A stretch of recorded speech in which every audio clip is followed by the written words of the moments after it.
आपल्या शरीराची खूप सारी गाऱ्हाणे आहे. काय?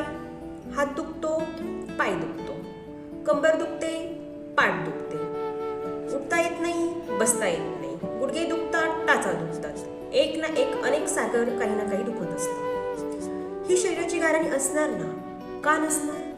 मला सांगा, आपण शेतामध्ये जर बिया अशाच फक्त टाकून दिला तर आपोआप उत्पादन येईल का? नक्कीच नाही. आपल्याला बिया रोवाव्या लागतात, त्याला चांगलं खत द्यावं लागतं, वेळोवेळी पाणी द्यावं लागतं, त्याचीच खूप चांगली मशागत करावी लागते.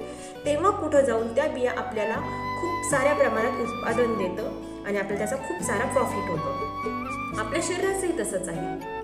जर ही शरीराची सगळी दुखणी, ही सगळी गाऱ्हाणे आपल्याला बंद करायची असेल तर काय करावं लागेल? योग्य आहार घ्यावा लागेल, रोजच्या रोज व्यायाम करावा लागेल.